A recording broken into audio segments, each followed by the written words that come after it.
Biz onda Могилевада инәйнең иде йоммаган, онда яшәйбез. Неудобства булмаса да, но яшәйбез.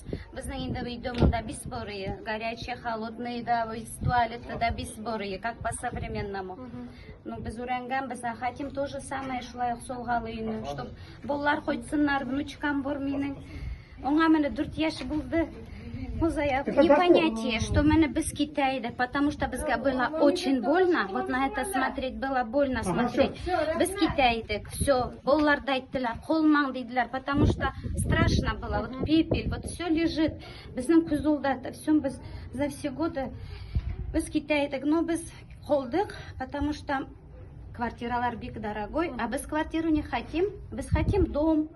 Чтоб безгә, мы же привыкли, чтоб огород булсын, чтоб суганнар, бәрәңгеләр тузгалы, а онда бик кыйбат өйләр. И монда калдык, шул сертификатка инде менә солына.